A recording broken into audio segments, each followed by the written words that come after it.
Welcome to Season 4 of the NAC 4 Business Podcast. Before we get into today's conversation, Canada Growth Network. Here's the math. A full CRM, email marketing, funnels, and automations for less than a coffee a day. That's $47 a month Canadian with a $1 trial to start. If you're building a business and still duct taping tools together, check the link in the show notes. So, question of the audience. Why do you keep misreading people in high-stakes moments? That's the real tension, isn't it? You hire someone who looks perfect on paper, but isn't. You walk out of a negotiation thinking you won, but you didn't. You trust the title instead of understanding the human being behind it. In this episode, our guest will unpack how your body speaks volumes, how to decode truth, lies, motives, and hidden intent using ancient face-reading methods, body language insight, and behavioral negotiation skills. That brings us to our guest, Joseph McGuire. He is the founder of Clearsight Communications and a specialist in high-stakes human insight. Since 1985, he has taught the ancient Chinese art of face reading, known as miancheng, along with advanced body language skills, first to healthcare professionals as tools for sharper diagnosis and clearer communication. A qualified holistic therapist for over 30 years, Joseph has later expanded into negotiation, interrogation, and elicitation methods to better decode what people really think and feel. Today, he works with leaders and organizations to improve C-level interviewing and behavioral negotiation skills, helping them understand the person behind the title, their true motives, goals, and intent. With global executive failure rates sitting between 50 to 70% in the first 18 months, Joseph focuses on getting it right the first time. He is also passionate about helping women recognize real character and intention in dating. Joseph, absolute pleasure having you here today. Thank you so much for joining us. Do you have a favorite quote or saying you'd like to share, sir? I have several. The one that immediately comes to mind is from Richard Feynman. I'd rather have questions that can't be answered than answers that can't be questioned. I place great value in curiosity. I love that. That's an excellent saying. So, face reading. It's not something in high school going, I think when I grow up, I want to be the great reader of faces and bodies. What brought you into this space? There wasn't a master plan. I was reading people as a child. I just intuitively knew a lot about people, about character, who was being upfront, who was hiding things, who was confident and who lacked confidence but was putting on the mask. I just intuitively knew that stuff and just assumed if it's obvious to me, it must be obvious to everybody else. So it wasn't until many years later when I found myself in London. I'm Irish, grew up in Dublin, found my way to Israel for a time, then moved to London, started to study there. And that was where I trained initially as a shiatsu practitioner, but I was introduced to facial diagnosis. And when I was introduced to that, it was just like light bulbs flashing everywhere. I immersed myself in it totally. I was having those conversations with my fellow students as well. And I was also working with one of my teachers in his health food store. So every time somebody would come into the store, he would ask, okay, what's his condition? What's her condition? It was just total immersion in reading people's faces and body language. But I was ultimately more fascinated by the broader Chinese use of it because it wasn't just used in Chinese medicine, it was used in politics and business over some 3,000 years. And I was more fascinated by the personality traits, character traits, communication style, stress triggers and responses, and a lot more that our static facial features reveal. And then obviously added on things about body language, facial expression, and then how people speak. So that 3,000 years of this being a practiced art, does it just tell you the surface? Does it tell you the depth? And the reason I'm asking this is sort of like, the miles traveled on a car, you can look at it going, you can gauge the mileage, but it doesn't tell you sometimes the story. Does it also give you the story behind the miles traveled or kilometers in this case? It won't always give you the detail, but it will tell you how people have been affected by experiences. What type of experiences they're likely to have been affected by and how they're likely to respond, particularly then under stress. So we touched on it originally. We talked about healthcare and you were capitalizing on this as a service to healthcare professionals. Two questions come to mind in this. I can understand the healthcare specialist, much like when you're working in that one place doing the medicine, what's going on. But does the ailment cloud the actual persona? Because if I'm in pain, I might wince more, right? I mean, I'm probably going down a very gross analytics here. Or if I'm sleep deprived, groggy, the eyes are baggy and that type of stuff. Does it mask, or does it just it's just another layer of information? There's an element of both, I guess. My role because I was coming from a traditional Oriental perspective, which is always that the mind and the body are inseparably connected, which is really what neuroscience is demonstrating nowadays. I was always looking at the person rather than trying to name a condition. I didn't put labels like arthritis or whatever on anybody. So I was more concerned with how their whole system was responding and looking to strengthen from within. The Western medical model is about effectively fighting an illness, identifying and fighting an illness. The traditional Oriental approach was always strengthening from within, so that our immune system is automatically rejecting the illness effectively. That's a simplification, but in essence, that's what it is. So when I'd be looking at somebody and listening to them, I'm looking at their overall condition. I'm looking at which areas are vital, which areas are thriving, where they're showing real strong signs of energy, and looking to boost that rather than simply focus on the area where the problem is. And they could have made an appointment for a back problem, migraine, asthma, whatever it might be. So I would be combining a number of approaches. I'm obviously observing, reading faces and body language. I'm looking at facial expression, etc. I'm paying attention then to how they speak, because their tone of voice and the cadence will reveal a lot. But then I would be also working hands-on. And there are areas of the body which are used for diagnostic purposes. So they would tell me a lot about which areas are most affected, which organs or body systems are most affected. But also, I'm not sure, I can't explain it logically, but when I would put my hands on somebody, their body would tell me what was really going on. And this was beyond any technical diagnostic skills I learned. So it wasn't unusual for me to put my hands on somebody's back and the back to tell me their marriage is in trouble, or they've been badly assaulted, or whatever it might be. So that would influence how I treated them, not just the treatment itself, but how I even spoke to them, my tone of voice, because sometimes I had to tread very carefully, very gently with people, because in some cases it was obvious that where they'd been traumatized, the trauma was buried deeply and they were no longer conscious of it. And that was not actually unusual in like 30 years of practice. Well, human beings have been around for a while, as we can tell from the Chinese history. Why is it that, and I'm going to flip over to Western culture, why is it that we have a hard time reading people? Because, you figure after a while, hit, miss, that you'd be getting fine-tuned. And some people are really good at it. Some people play poker. They know how to mask certain looks, go to extra efforts to hide the tells. And other people just, they're oblivious, just ta-da, here I am, and, like a Roman candle in the middle of the night. Yeah, absolutely. Most of us have been conditioned out of it. We've been taught to second guess ourselves, and that applies particularly to so many women I've spoken to, where they've met precisely the wrong guy and got involved with the wrong guy. And so often they've known from very early on, and then they've second guessed themselves. They've allowed themselves to be persuaded. Oh no, he really loves me, etc. So many of us have been conditioned to work from what certainly in this country, in Ireland and the UK, we used to refer to as the top 2 inches. And we don't trust our gut. We don't pay attention to or even recognize our gut, where the Oriental approach was probably much more intuitive in that regard. Mm-hmm. And the understanding now, in not just in terms of the traditional Oriental understanding, but in many areas like neuroscience, epigenetics, we're recognizing that the body is actually a transmitter and a receiver. We're continually receiving and transmitting energy to and from our body. So it's learning to pay attention to that rather than just again, going back to this, the top 2 inches.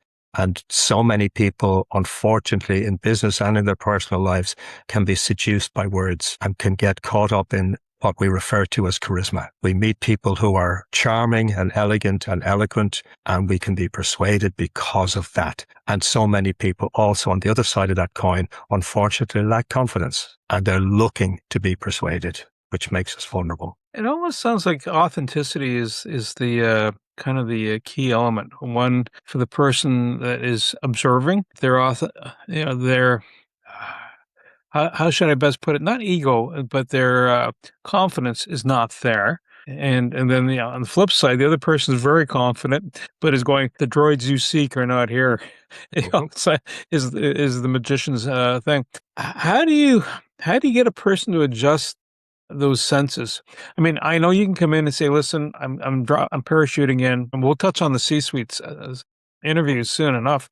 But How do you get a person to go, "Oh, listen, let's tune you up a little bit in a good way, so you take the veils off or the rose-colored glasses off, I guess, for lack of better words." How do you gear them up? Yeah, you have to retrain people, remind people. And I haven't yet met anybody who doesn't have a memory of having what you just called it a gut feeling that proved to be accurate, but where they second guess themselves. And if you can bring them back to that and remind them of it's not like, I'm not a hypnotist, but we can remind people through whether it's auto-suggestion or whatever to go back into that physiological consciousness, if you like, physiological awareness. And what was that state they were in when they got that gut feeling, that flash that proved to be accurate. And once people remember that state, and once people are actually taking care of their gut, which is another factor as well, because so many people don't pay attention to what they're putting into their gut or how they're putting it in. And that's an important factor in terms of our gut feeling being clear and being accurate. But once people have that memory of, yes, that was it, that was right, that was accurate, it's easy enough to remind them. It's then just a matter of practice, and then practice. So in the C-suite, when you're doing interviews for positions that can change the course of a company, the whole gravity pull, right? When people are showing up for interviews, I'm gonna flip it around. Not so much for the interviewer, but the person showing up for the interview. What should they be? And I mean, assuming you're not trying to, I guess, better words to say, you're not trying to be something you're not. How do you be authentic to the people that are interviewing you and have some success, assuming that the skill set you have matches the work that's coming up? Is there a way to train yourself to be, so you don't go into poker face mode? Yeah, there's so many variations on that one. I rarely work with the candidate. That's the first thing. I'm more on the other side of the table. But certainly, if you're going to go for an interview, it's at C-suite level. There's an expectation you're going to be reasonably eloquent. You're going to be reasonably articulate. You should be reasonably confident. So they're pretty much given. But one thing I think many people underestimate is the importance of preparing in terms of knowing who you're going to be interviewed by. And you should have an ability to read the room. And that's again, where people fall down. And people so often look to sell themselves rather than actually communicate. That's one of the big failings. They look to persuade. Again, you used the word authentic. Show up as being real, and don't try to be perfect. Because if you're trying to be perfect, that will come across. Try. What was it Yoda said? There is no try. So true. So from the interviewer point of view, obviously you know the lay of the land in your room. You know the players that are there, and you could have 3 qualified candidates standing in front of you, and everybody. In other words, there's no lack of skill, but there might be the temperament or the ability to get along with the people in the room or the people they're going to be working with next. How do you find the best fit then? Assuming no one's trying to hide anything, but now you're trying to go, this is a good flavor. That's not such a good flavor. It's too stark or it's, too wild. Yeah. Over to you, sir. Yes. First of all, I don't have to know so much about the technicalities of the role. That's for the other members of the panel to ask questions about. But I do need to know about the culture of the company. I do need to know who the successful candidate is likely to be working with. I do need to know something about the composition of the team. I do need to know the vision going forward. What indicates success for not just the candidate, but the company over the next 12, 18, 36 months, whatever it might be. And then I will work with the panel. I will do some preparation work with the panel to be very clear about that we understand each other, that we're all on the same page. And I will give them certain instructions about how I work. And key instructions there are, if I speak in the interview, they stay silent. And when the candidate responds to my question or my elicited suggestion and I stay silent, the panel stays silent because there's a specific reason for my silence, because there's something else needs to be uncovered. And that's where a lot of interviewers and a lot of interview panels fall short. They speak too much. They don't allow that space. And they can also, unfortunately, get caught up in their own biases. And we're unlikely to be able to leave all our biases at the door, but as far as possible, park them, because so many interviews fail or appointments fail because the interviewers have been caught up in their own biases, either for or against They like people because they're reminded of something, or they're in the same club, or they share the same activities, and that's got nothing to do with the role. Does that kind of fit into the rose-colored glasses or beauty's in the eye of the beholder scenario? In which case, it may look beautiful now, but careful what you wish for? Absolutely. Again, my role is to look behind the surface. And you mentioned interrogation early on. The best interrogators will tell you, it's like, as outsiders, we have this image, we've watched movies, we've watched crime shows, and interrogation is about threat and violence and throwing people against the wall and all of that. And the best interrogators will tell you that doesn't work. It's all about rapport. It's all about making people feel at ease. And on occasion, it's lulling them into a false sense of security. How much prep time do you need with the interviewers? Like if you haven't worked with the company before, typically, how much time do you need to go, okay, guys, aside from me understanding your work culture, this is how this should play out, or this is how it should roll out, I should say. Is that like, it's an hour session, or is that like a little longer, or are some people pretty, because they hired you, right? Because they recognize that this is a need. How long does it take them to, okay, I'm on the same page? Usually it's pretty short. It's just a matter of probably at most a couple of hours. Whoever's brought me into the company will then introduce me to the panel. So we will have that initial discussion beforehand. As part of my prep before I meet the panel, I will ask to be shown photographs, facial photos of who they are. So I'll get an insight into their personality, etc. And from that, I will typically then have specific questions for the panel. But I will also be looking at the history in terms of who they've hired before and what hasn't worked and what their concerns are. And that in itself will give me insights into the construction of the panel. So in the process, when you're doing the interview with somebody, what are the nonverbal signs that are flags for you, either yay or nay, when you're talking to a candidate? Well, the first part of the interview is just setting people at ease. It's just having general chit chat and whether that's online or in person, because you want to see how they respond when there's nothing at stake. And then you're looking for deviations. And there are obvious things that will be immediate to anybody. If their blink rate increases, if their blink rate suddenly becomes quite rapid, that tells you they're under stress in the moment about whatever's under discussion right now. If they start chewing their lip, they're uncertain.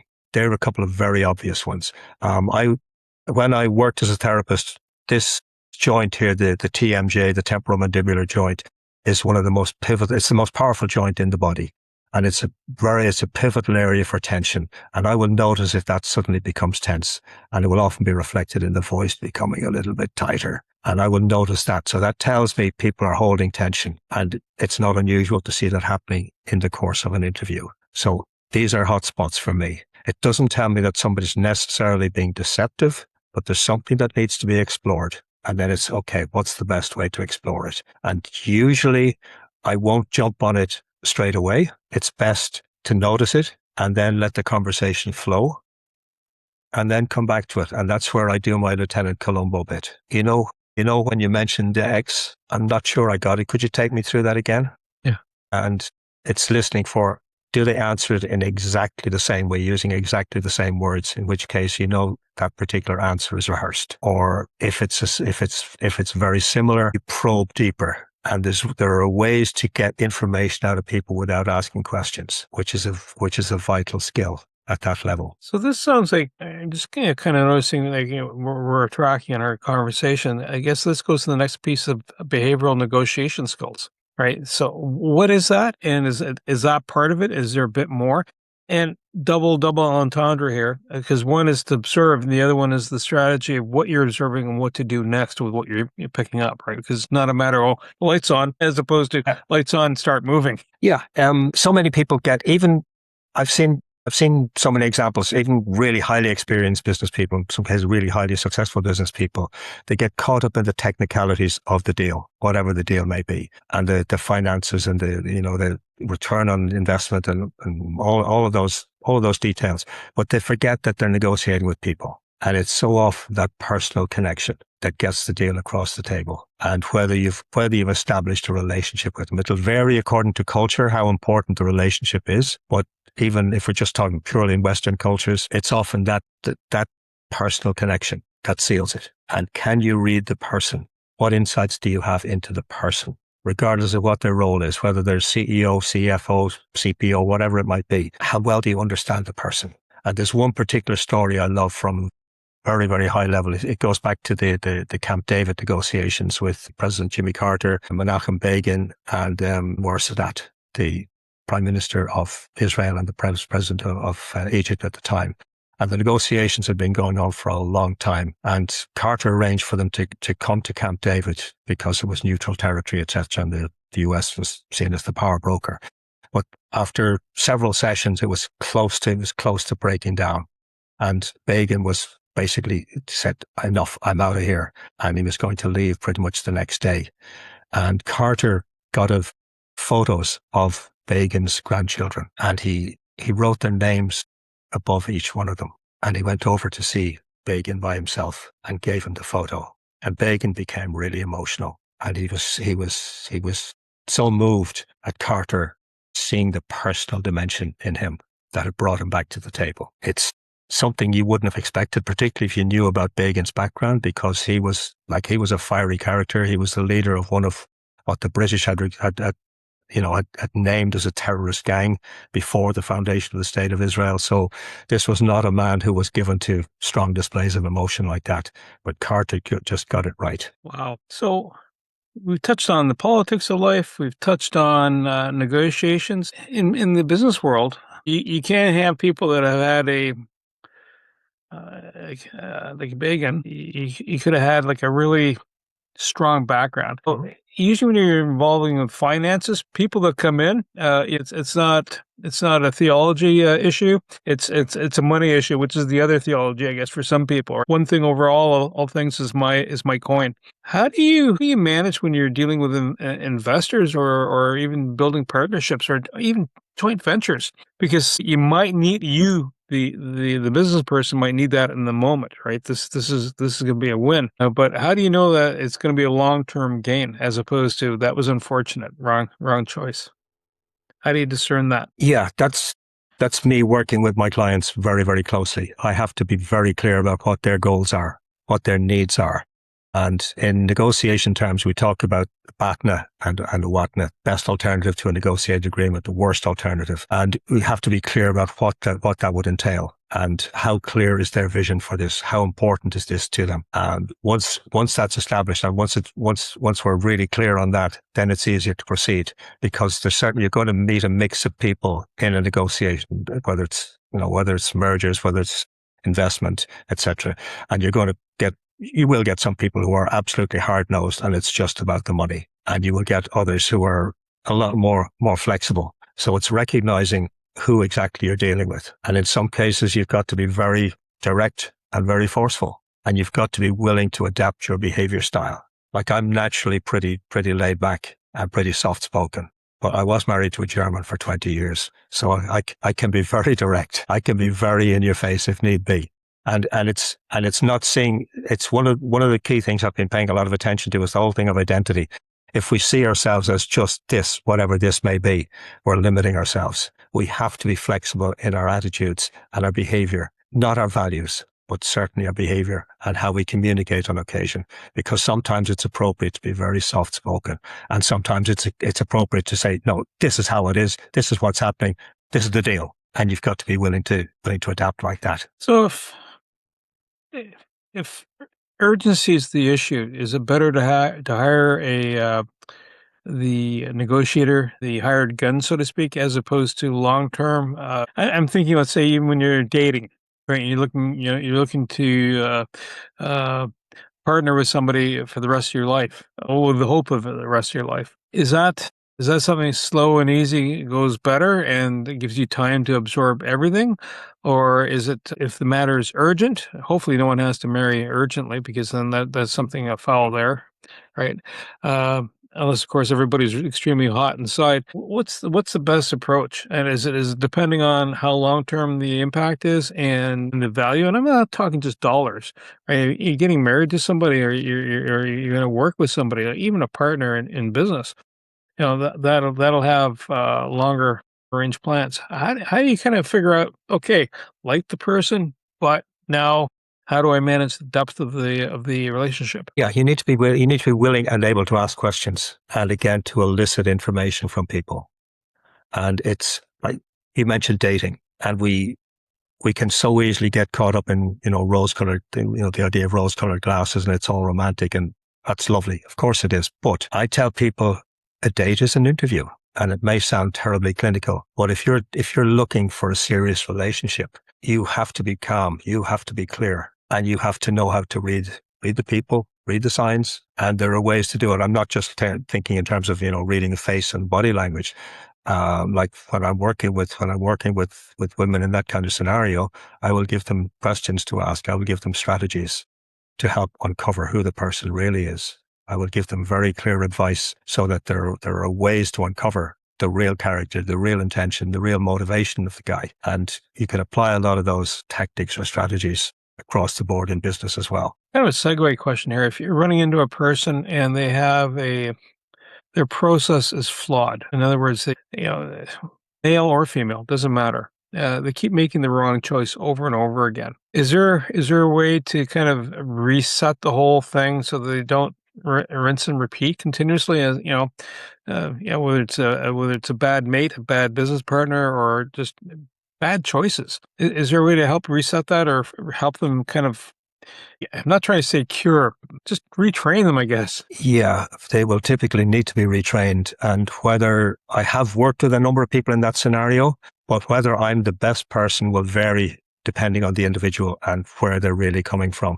Because some people are coming from, it may not be apparent on the surface, but some people are coming from such trauma in their background that it's completely skewed their judgment, and they're wearing not just a mask, but mask upon mask upon mask to cover up their insecurity. So in some cases, I would work alongside, say, it might be a psychologist or somebody of that ilk to provide a more complete, tempted to use the word rebranding, but in effect it is.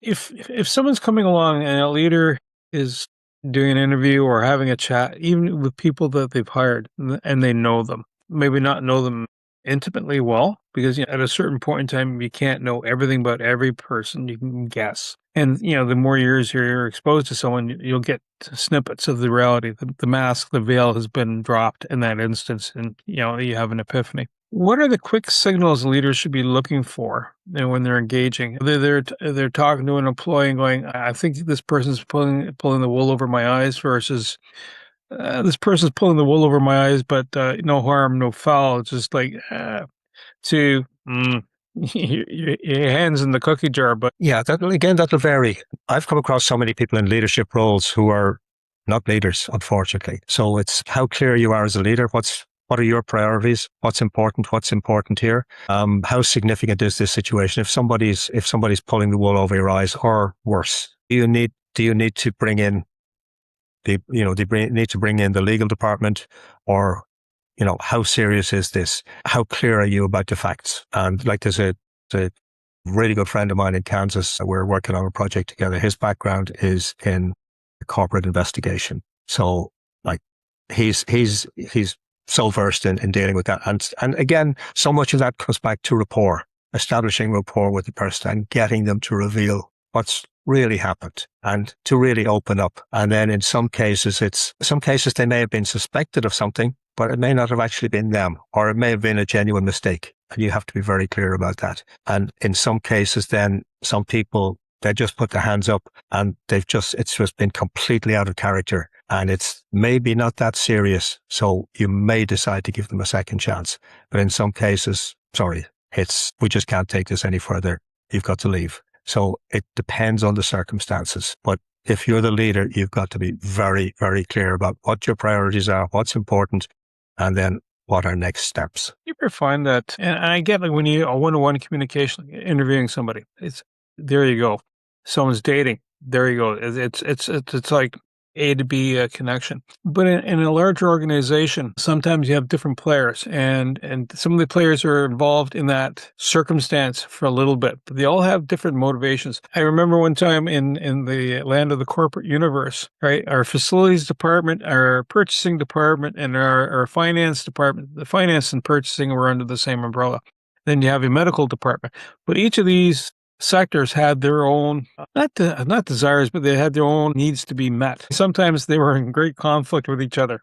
And I'm sitting there going, "Oh, this is fun." No, because you're part of the system, but like, no, I don't want to be here. Thanks. How do you manage when you have a confluence of these conflicting goals? And usually they shouldn't be. They shouldn't be that disparate, but sometimes you can have that when you're dealing with circumstance. So if it is multi-layered, almost like 3D chess, how do you sort out? Okay, this is kind of what's happening, because if someone's hired you, they're going, "You're the sorting hat. Tell me what's happening here, Harry.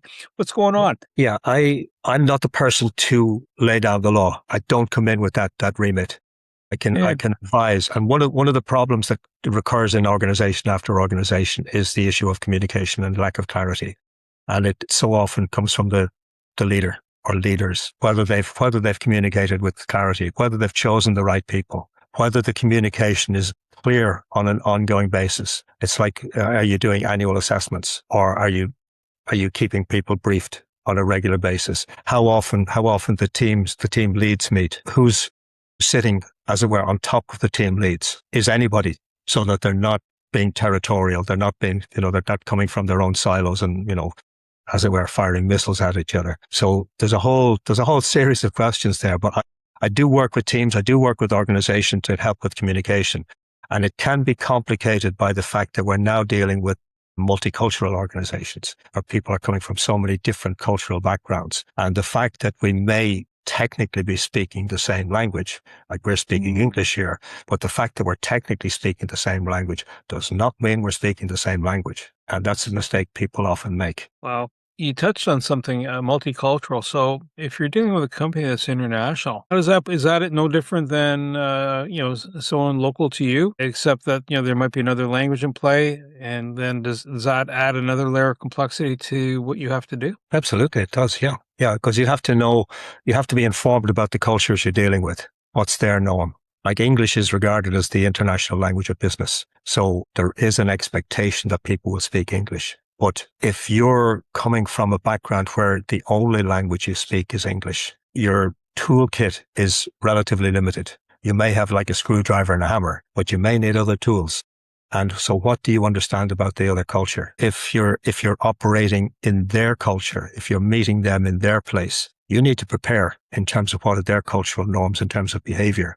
Like, I'm networking with more people in the Middle East of late. And if you're dealing with Arabic cultures and you're looking to engage them in a deal, you've got to be very respectful. You've got to be focused on relationship first, rather than the technicalities and rather than pushing. And if you're dealing with people in the Far East, China, Japan, so much of that is based on relationship. It's about demonstrating respect. It's taking time. Like, I had the great good fortune many years ago of meeting the late Tony Bazan, who was the founder of Mind Mapping. And Tony was a wonderful raconteur, lovely gentleman, wonderful raconteur anyway. But he talked about his first visit to China, and where he talked about the etiquette of sharing business cards. Like, if in the West here, if somebody gives you a business card, you look at it, you maybe comment on something, and then you put it in your pocket. In the West or in the East, if you do that in China or Japan, you've insulted them, and the conversation may continue, but the door is closed. So if you're over there, you give the business card with two hands, you receive it with two hands, then you look at it and you make admiring noises. When you've finished making admiring noises, you put it down in front of you, and every so often you look at it and make more admiring noises. You do not put it away. And if you deviate from that, like I said, the conversation may continue, but you've lost the deal before there's any significant discussion happening. That's fascinating. That is really fascinating. We talked about the Far East and the Middle East. Do you find that there's similar variations for the Africa, South America, or even the northern regions? Like, I'm talking about like indigenous cultures in North America or in Europe, in fact, the further, the Laplanders, so to speak. Do they also have those type of be mindful of ways of expressing yourself? I've less experience in dealing with indigenous cultures, and I'm only starting to make relationships in different parts of Africa. To suggest that Africa is so vast. Africa, I can't remember how many countries are in Africa. It's a massive, massive continent. There's so many different cultures, and even in one country, there may be several cultures. So again, it's the old Benjamin Franklin thing: fail to prepare, prepare to fail. You have to inform yourself before you go in there. Who exactly you're dealing with? What is their background? What's their culture? What are they likely to be looking for, and what's important to them? Otherwise, you're setting yourself up for failure, and at the very least, you're making much harder work of it. There was a lady who was involved in a project, and it was First Nations folks here in the province of Ontario, and we were going to approach them, and she said, "This is the etiquette, and it's always first meet with the elders. Maybe even leave something, a token behind, of appreciation for their time, and don't expect an immediate result." And it could vary, because this person knew enough culturally for the different locations. Quick question: what's the biggest tell people think they can hide? One of them is a smile. A friend of mine in Ireland, he's Ireland's leading headshot photographer. He often talks about the bridesmaid smile. And the bridesmaid's off to the side, and she's smiling with her mouth, but her eyes are saying something very different. So we talk, like in body language, you talk about the Duchenne smile, which is the full smile where the eyes are lighting up as well. So when you're seeing somebody smile, is it just the mouth, or are the eyes engaged? And are the eyes lighting up? And people so often give the social smile. You'll so often see it with politicians, celebrities. It's just the mouth. And people think because they're smiling with their mouth that they're conveying that they're happy to meet you. But if the eyes are not sparkling, it's transactional for whatever reason. I guess you must have fun watching the news when someone's expressing, whatever country they're in, whatever their position is in. It must provide you some great insight to what's going on behind the scenes then. Yeah, one exercise I tend to recommend to students is to watch politicians being interviewed, particularly where they're apparently being emotive about the topic, and watch it with the sound on, and then rewind it and watch it with the sound off, and ask yourself if what you're now viewing is congruent with what you heard. And very often it's not. I like that one. Wow, that's pretty. I like that. You know what? Joseph, thank you so much. We're nearing the end of our time here, and there's so many different rabbit holes. So I apologize if we kind of took us off a little segues here, because that's interesting, and it's like my internal chipmunk or squirrel is going, get that one. Look, if someone wants to reach you, how do they get hold of you, and what areas do you serve? And I'm gathering Middle East and the Far East and North America. So I guess you're global. Would that be fair enough to say? Yeah, absolutely. I'm global. I'm happy to work with people from anywhere, and I love learning. Like I love learning languages. I speak German, I speak a little bit of French. I'm learning Italian. I love learning languages, meeting people from different cultures. In fact, most of my friends are now non-Irish anyway. So I love to engage, and I'm always happy to learn more and to embrace new learning, because I'm endlessly curious. So I'm definitely global, and the best way to contact me is on LinkedIn. It's where I'm most active. Oh, that's perfect. So Joseph McGuire, thank you so much.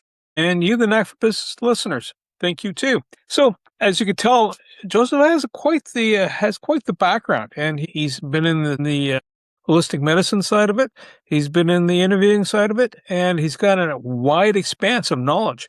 And if you're looking to hire people, if you're looking to work with people, maybe you need need a little bit more training on doing so you can get a better understanding for engagement, or you're about to do a massive step. You're going to do a merger, or get funding from somebody. Joseph is the man to reach out to.